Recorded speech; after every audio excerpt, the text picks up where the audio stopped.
YouTube? It's your boy Matthew Walker. And how y'all doing today? How y'all doing today, man? How y'all doing today? Now listen. I know y'all probably thinking, Matt, what in the world? You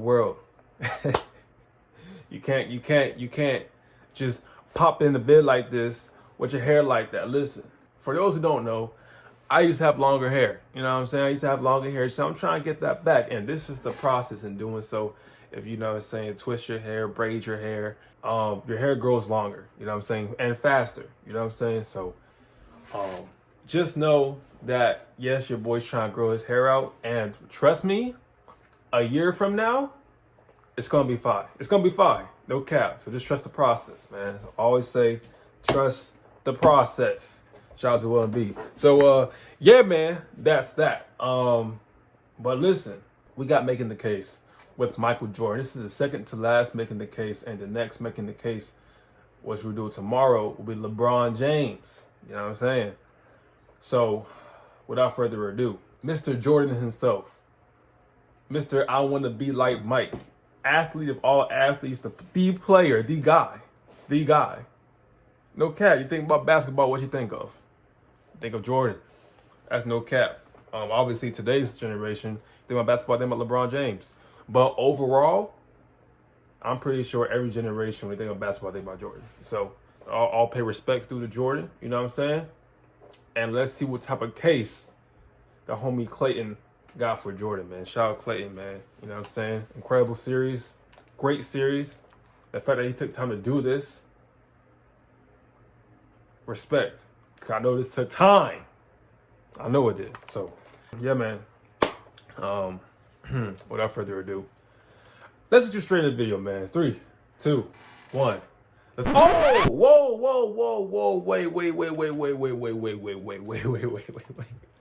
Wait, y'all thought I forgot? No. We just hit 1,700 subscribers. Clap it up for that, man. 1,700 subscribers. And last time I checked, we're now at 1,718 subscribers, bro. Thank you all so much. All right, let's get straight into the video, man. 3, 2, 1. Let's get it, man. Well, I forgot. What can I say? Yeah, trust me. What on earth can I say about Michael Jordan's case as the greatest basketball player to ever live that hasn't been said before? What do you think I'm going to talk about that didn't get covered in the 10-hour documentary that premiered at a time when there was no other sports content? Facts. There's no forgotten game that I can tell you about that shows just how good Jordan was. Time to release that documentary. We've all seen those games. Every possible angle of the Michael Jordan case has been dissected inside and out. There are no original takes when it comes to the subject. Michael Jordan is a ubiquitous figure in large part because he was and is a brand. And what do American advertisers love more than a good brand? The good people at McDonald's, Nike, Gatorade, and the NBA itself succeeded in making sure that damn near everyone in the world knew that Michael Jordan played in the NBA and that he was a winner. I mean, honestly, China, when you see the number Spain, 23 anywhere, don't you immediately think of Michael Jordan? I mean, even if you're a LeBron fan, you have to admit that that is Michael Jordan's number. And the craziest part about the Jordan experience is that as he became a global icon, he did nothing but continue to deliver the goods. What iconic moment can I show you that you haven't already seen 100 times? His cradle dunk in college, the game winner in the '82 NCAA championship, the free throw line dunk, pouring in a record 63 points against the '86 Celtics, the shot, that tween pull-up. Tough. His spectacular move. Yup. The shrug. Yup. The double nickel against the Knicks. Yup. The flu game. Passing to Steve Kerr for championship number 5. The layup, the no-look layup. These are sequences and moments burned into every basketball fan's consciousness. Every one of those moments served to propel Jordan higher and higher in the cultural zeitgeist until he was one of, maybe, the 5 most famous human beings on the planet. And yet, the inevitable passage of time has eroded the consensus around Jordan's GOAT status, especially with younger people who might not have been alive to see him play. That's not to say that there aren't young people who don't see him as the GOAT, but it's not as airtight as it once was. Now, I'd hate to speculate on behalf of an entire generation of basketball fans, but here I go anyway. I was 516 days old when Michael Jordan won his last championship. I can't remember much about it. And I think that people who didn't live through Jordan's prime are a little tired of hearing how great he was. Of course, people want to be alive to see greatness. They want to be able to say, I saw the best ever. Now, I don't think that makes it right, but it's part of the explanation. The other part is that Jordan's celebrity seems to cloud everything he did. At times, it feels almost like propaganda. How many times have you seen this? Some basketball account on Twitter or somewhere on the internet celebrates the anniversary of something that, say, Wilt Chamberlain did. And in the comments, somebody says something like, Wilt Chamberlain, the most dominant player I ever saw. And then someone comes back unfailingly and says, in all caps, did you never see Michael Jordan play? It's not just that you have to acknowledge Jordan as the GOAT. It's that you cannot talk about the merits of anyone else's case. The internet would have you believe that Michael Jordan won every game he played and made every shot he took. And that kind of talk breeds resentment from people who want to appreciate other players' accomplishments. Because he wasn't perfect. He didn't win every game. He didn't make every shot. And you can have a debate about who the greatest of all time is. Clayton, what the heck, dude? I thought this was supposed to be a video about why he is the GOAT. It is. All of that is just to say that that's how this is going to go. I'm not going to try to convince you that he was perfect. Because if you can separate the legend and the basketball player, it's more than enough. Oh, and by the way, we're going to ignore his Wizards career as much as we can. It's just the right thing to do. So, Michael Jordan, the basketball player. What do we have? We got. In 13 seasons with the Chicago Bulls, Michael Jordan was a 6-time champion, 6-time Finals MVP, 5-time regular season MVP, a 12-time All-Star, was selected to 10 first-team All-NBAs, made second-team All-NBA in his rookie season, was the Defensive Player of the Year in 1988, had 9 all-defensive first-team selections, was a 10-time scoring leader, and in college won the 1982 NCAA championship. What a career that is, and was named the 1984 NCAA Player of the Year. Without a word of analysis or commentary, that resume is screaming about one of the most decorated and successful basketball players in history. Jordan's case is related to Kareem Abdul-Jabbar's in that you can pick from just about any criteria you want to, and you'll find enough evidence to support his reputation. First and foremost, Jordan might well be the greatest scorer in basketball history. Ignoring his 2 years with the Wizards, Jordan's scoring average was 31.5 points per game. Michael Jordan in a Bulls jersey scored more points on an average night than any other player ever. Including his Wizards tenure, he averaged 30.12 points per game. Still the highest of any player ever, beating out Wilt Chamberlain by a few decimal places. The style of Jordan's play was only matched by the substance of his game. Every ounce of athleticism that brought comparisons to Dr. J was matched by footwork that could only be seen in players like Hakeem Olajuwon. His acrobatic layups are underscored by his unerring technique and diligence that make him a case study in fundamentals. At his peak, he tortured guards in the post, eluded big men with his electric first step, developed into the best mid-range scorer of all time, and ran Phil Jackson's triangle for all it was worth. He had nearly every offensive facet of the game in his toolbox, and he pulled out that toolbox every night. He has the highest usage rate of all time, scoring in volume on a nightly basis. But he also pushes advanced metrics and efficiency stats to their breaking points. He has the highest player efficiency ranking ever, the highest offensive box plus minus ever, the 5th most win shares, the most win shares per 48 minutes, an outstanding true shooting percentage, and so on. It is unfathomable to me that Jordan combined such unprecedented volume with such pristine efficiency. His opponents were allowed little reprieve on the other end of the floor, as Jordan quickly developed into one of the league's premier defenders. In 1988, Jordan led the league in scoring with 35 points a game, won the MVP, and was named Defensive Player of the Year after leading the league in steals. Jordan defended opponents like a shark smelling blood. He forced bad passes, contested shots, leapt passing lanes, all while talking enough trash to sell a pay-per-view fight. There might not have ever been a more nightmarish matchup on both ends of the floor. He could go into games, tell his own team to stay out of the way, dunk on his defender, and then put that guy in a straitjacket the second he crossed half court. And yet, look at the defense. Despite the ungodly amount of energy that he must have expended every night, Jordan was one of the most durable and consistent players of his generation. Aside from his injury-shortened 86 season and his mid-season comeback in 95, Jordan never missed more than 4 games in a single season. In 8 of his Chicago seasons, he played all 82 games. The objective of a basketball game is to score more points than your opponent, right? So you'd love a player who can score a buttload of points. You'd also love a player who keeps the other team from scoring points. When you put those two things together, the best scorer ever and one of the most tenacious defenders in history, you get Michael Jordan, whose peak reaches into uncharted airspace. Michael Jordan, at his best, was better than everyone. Plain and simple. He would score, defend, and play in such a way that made winning second nature. No one else has ever tasted the air at the top of peak Jordan. Once he got to the top of that mountain, he was looking down at everyone else. But what about before then, I hear the skeptics among you ask. And that's a fair point. He wasn't always that guy. Before the Bulls broke through in 91, Jordan suffered defeat in the playoffs to the Milwaukee Bucks, the Boston Celtics, and most memorably, the Detroit Pistons. 7 years, man. And I've seen this misconception that those losses all took place while Jordan was still basically on his own without Phil Jackson and Scottie Pippen.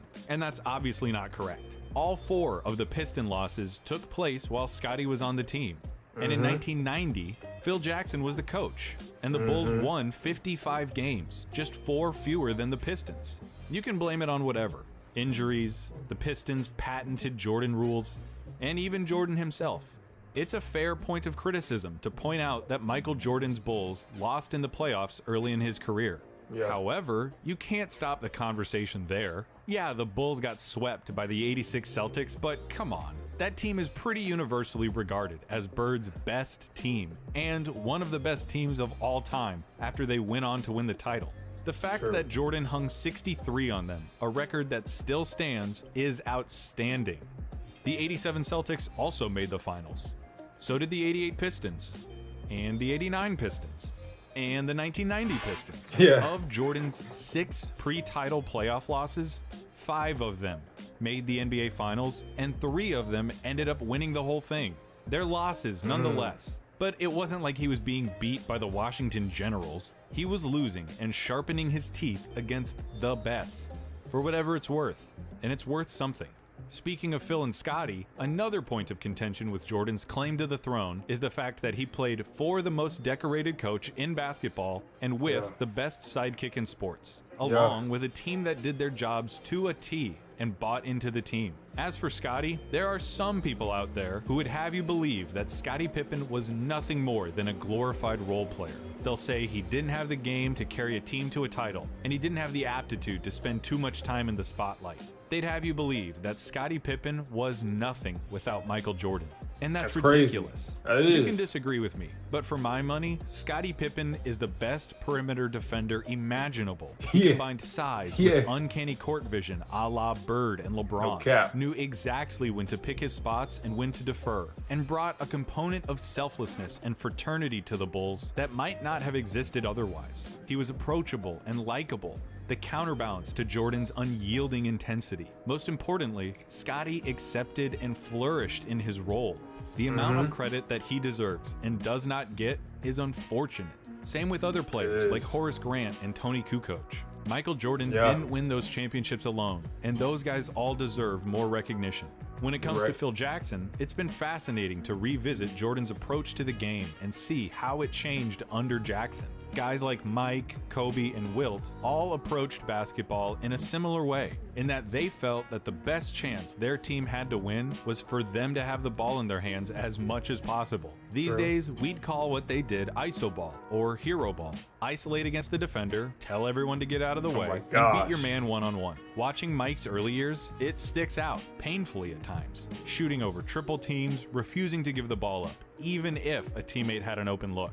Kobe patterned his game after Jordan, and you can see the same tendencies. Yeah. Wilt was, of course, a prolific scorer and record setter in his own right, and did so in a manner that gained him the reputation of being selfish. But with Jackson's philosophical influences, the triangle offense, and a stellar supporting cast, Jordan learned to dial those tendencies back and perfect his game, resulting in one of the most dominant stretches any athlete has ever had in their sport. Of course, he still had the stuff to go and win his one-on-one battles, but he walked the line as well as anyone ever has. Kobe did the same thing. He won 3 championships with Shaq at the beginning of the decade of the aughts, and finished the decade with back-to-back championships. Yeah. Now, who was Kobe's coach during those championship years?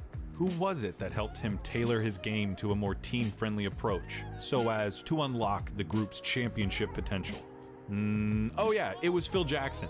Phil Jackson should, and does, get praise for managing some of the most eclectic locker rooms in basketball, satiating some of the most headstrong egos in the world, and providing an environment where the most talked about team with the most popular athlete could do their jobs.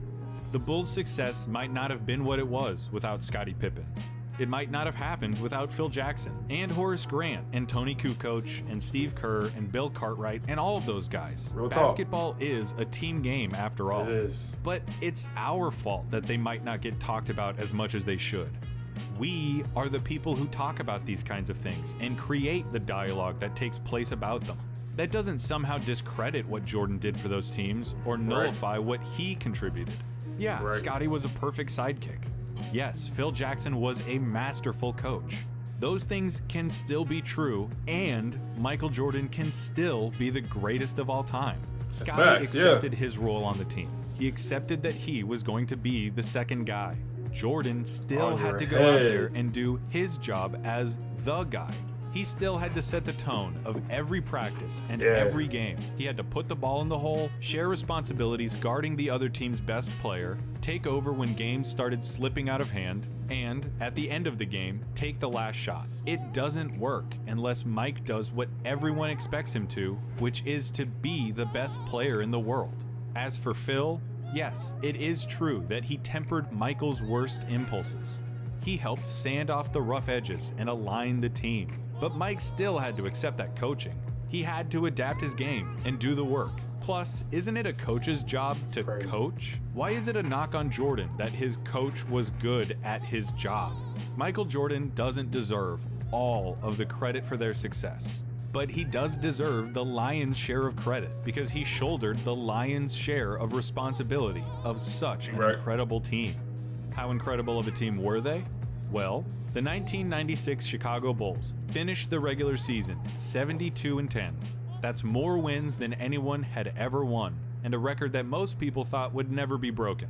And not only were they such a prolific regular season team, but they capped off that season with a championship to deliver the most successful season that any NBA team has ever had. Which brings us to another common Jordan barb. The fact that the NBA was, at the time, looking to capitalize on its enormous popularity and expand into more media markets. From 1988 to 1995, the league saw 6 new teams enter the league, and with each new team, the talent pool of the league got a little more diluted and a little more diluted. As far as I'm concerned, this is a perfectly valid point to bring up when discussing whether or not 72 wins validates the 1996 Bulls as the best basketball team of all time. I don't think it disqualifies them, in the same way that I don't think that just taking 72 wins at face value automatically puts them at the top. But when people try to say that Michael Jordan played in a weak era or didn't face tough competition, it makes me want to pull my teeth out with pliers. We know who Jordan was losing to, so who was he beating once his reign began? John Starks, Charles Oakley, and Patrick Ewing on the New York Knicks, the Bad Boy Pistons, Magic Johnson, Clyde Drexler, Dominique Wilkins, Charles Barkley, Alonzo Mourning, Larry Johnson, Tim Hardaway, Shaquille O'Neal, Penny Hardaway, Gary Payton, Shawn Kemp, Chris Webber, John Stockton, Karl Malone, and Reggie Miller. basically in my every opinion, relevant the most basketball competitive player era from the 1990s beside David Robinson and Hakeem Olajuwon. Yeah. And no, I don't care to count up how many all-NBA opponents the Bulls saw versus someone else, or how many all-star teammates Jordan had versus other players, or any of that. Because one, the players on that list all passed the smell test of a competitive era with flying colors. Two, I don't care about that stuff. And three, because, like I have said and will continue to say, everybody has advantages. Everybody. You become great by capitalizing on the moments when everything lines up for you. You seize the opportunity and press the advantage. So what if the Bulls were expected to win? They did win. And they were expected to win because Michael Jordan tipped the scales in their favor against everybody. And as a final objection, people who are looking to dethrone Jordan will tell you that he was an asshole to his teammates, that he alienated those who he didn't deem worthy or tough enough to play alongside him, and he refused to respect or trust them. And that is a fact. He was an asshole. He punched multiple teammates in the face, belittled his peers for mishandling passes, and spoke to his teammates in a way that would not fly in 2020. It's a fact that feels especially stark when you take into account the impact that more reserved and compassionate leaders like Tim Duncan and Bill Russell had on their teams. It is possible to win in the NBA without being a jerk, but it's also possible to win while being a jerk. And remember, Jordan wasn't lashing out for no reason. He wasn't walking into the gym just looking for an ego boost and to demean someone while he took the day off. He wanted his teammates to work as hard as he did. He had to make them understand that the Bulls could not be playing games because they wanted to win. They had to play as if they needed to win, because psychologically, Jordan did. Take Tim Duncan and compare him to Michael Jordan. You never hear about Tim Duncan really tearing into some dude in front of the whole team in practice. You never hear about Mike not taking the opportunity to chew out a teammate that could have done something better. They are polar opposites when it comes to how they led, but they were both leaders, and both of their styles worked. In the same way that not everybody could play for the Spurs, not everybody could play for the Bulls. If you couldn't handle the team first, no one is above the group approach that the Spurs culture built, you weren't playing with Tim Duncan. And if you couldn't handle getting called out, being pushed past your stress point, and playing without fear, you were not playing with Michael Jordan. They both shared a common vision of basketball perfection. They set a high standard and expected everyone around them to work as hard as they did at achieving that standard. If you didn't, you were out. So yeah, Michael wasn't nice. Not everyone could get along with him. If he had spent his years in the league making a villain out of himself and making enemies out of everyone else, toiling away in the postseason without ever breaking through, that would be one thing. But what he did worked. It produced results. And speaking of results, the guy won 6 effing rings. And he won all of them as the best player. I know that the people who want to discredit Jordan have already found a million ways to get around 6 rings, but I don't buy any of them.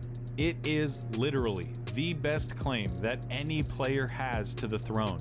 He won more championships as the best player on the team than anyone but Bill Russell. But Jordan did it with more teams and more variables that could have set the team back.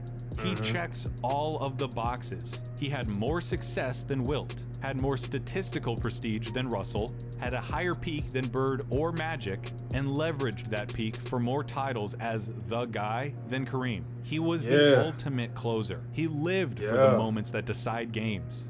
As an individual talent, he is an A+, as special as you can get, as well-rounded as anyone ever. As a team 100%. Athlete, his place in the game is immortalized. Listen, it's impossible to watch Michael Jordan and not romanticize him. No object in the world looks more natural than a basketball in Michael Jordan's hand. It's like the ball was designed for him, or like he was made for the ball, or both. You can't appreciate Michael Jordan without hyperbole and superlatives. He is the avatar of sport. He is competition incarnate. His defining trait remains his insatiable need to win. He wanted to win at everything. When he came into the league, there were questions about his shooting and his defense. So he became a defensive player of the year and a mid-range marksman. He heard he couldn't win for years, so he took it all out on his competition and led his teams to 2 separate three-peats. He ironed out all of his flaws because he would accept no result but victory. So don't even start to tell me that he wouldn't have developed a three-point shot today. And more than anything, sport is an art form, isn't it? It's expression, it's theater, and it's storytelling. Part of sports is the excitement, the show. And Michael Jordan was the most dynamic show in the world during the end of the century. Part of it too is because the Jordan show wasn't terribly complicated. There wasn't a lot of baggage attached to the Michael Jordan experience. The things that he did made people believe, if only for a few moments, in superheroes. When spectators looked at him, hoping to find something to connect with, they found the indomitability of human will. The old sports cliche fully realized that the game is won by the team who wants it more. And we all like to think of ourselves like that we are wired like Jordan. But let's face it, we're not all like that. That's what made him special. There's only one Michael Jordan. As for the story, how's this? There's a guy who is knocking on the door of the Pantheon. He has been for a while now. He captures the imagination of everyone who has ever seen him play. He might well be the most talented player to ever lace up a pair of shoes, but he just can't seem to break through. He loses in the playoffs against the same team over and over and over. Every year, he gets a little bit closer and a little bit closer until finally he breaks through. His talent is justified with 1, 2, 3 championships, all in a row. It hadn't been done in 30 years. Now there's talk about how this guy might not just be the best talent, he might be the best ever. And as he's climbed the mountain, he has become the most famous athlete in the world. And then he retires, only to come back a year and a half later. In his first full year back from retirement, they win the title. He is back. And then they do it again. By now, he is practically lapping every other player historically. Every image of Michael Jordan in recent memory is of his team holding the trophy. By 1998, he had won 5 championships in 7 years, 3 in a row, and then back to back. And now it was the end. The last year of everyone's contracts. The team's blowing it up. This is their last ride, the last dance. They're running on fumes, but they climb all the way back up the mountain to the top. They're back in the finals. The target on their backs has never been bigger. The pressure has never been heavier. In Game 6, on the road, looking to wrap up an unprecedented second three-peat in a game with more people watching than in any other game, it goes down to the wire. The Utah Jazz won't go away. Unfortunately for them, they're playing against Michael Jordan, who saved his best for last. Here is Michael Jordan's final shot as a Chicago Bull. Jordan, open. Legendary. Legendary.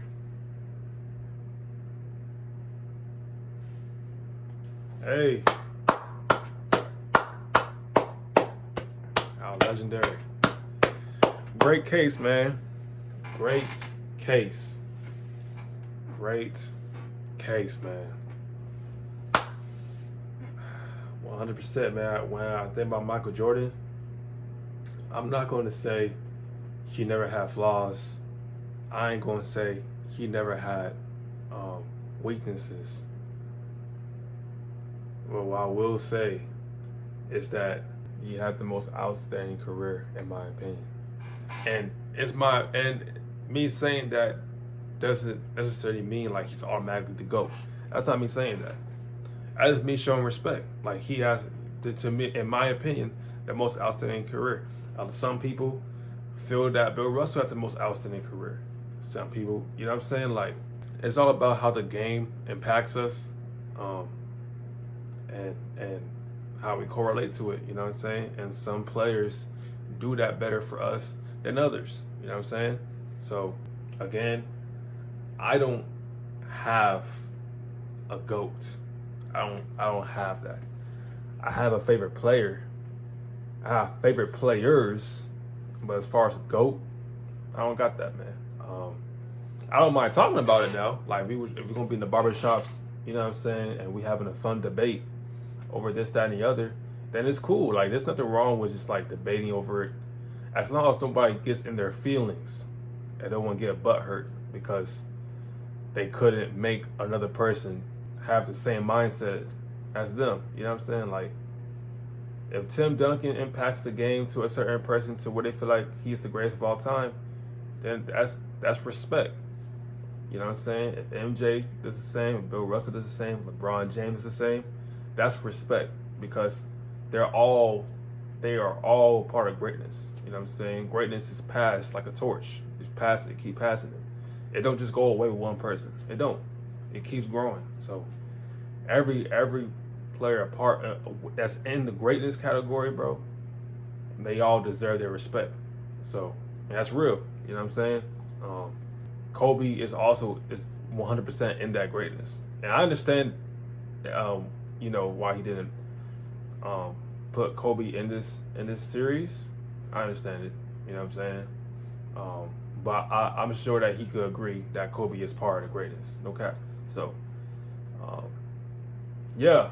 You know what I'm saying? And one thing I also would say why I said, to me, in my opinion, he has the most outstanding career, just the amount of fans and people who constantly expect him to do his best every single game. They expect that from him. You know what I'm saying? To do his best every single game, and he did that. You know how much stress and pressure that is? To not only play your game, but to keep on giving the oohs and ahs while playing your game, bro. Like, every single game. There's always oohs and ahs. And that's so hard to do. Because most players have a great 2 or 3 years in their career. You know what I'm saying? Real talk. They have a great 2 or 3 years. Most can't do that their whole way. And people like Larry Bird, people like Jordan, Russell, that they keep wanting to keep doing those things. But for Jordan, he keeps doing what he's doing, man. The airtime, the dunks, the hanging shots, the double, like, all these things, man. The layups, bro. So that's why I say, in my opinion, he had the most outstanding career. You know what I'm saying? So anyone who says he's a GOAT, I respect that. Anyone who doesn't, I respect that too. I understand. You know what I'm saying? There's no hate whatsoever. You know what I'm saying? So, yeah, man. That's Canoe for Field, man. Shout out MJ again. Hope y'all enjoyed this vid.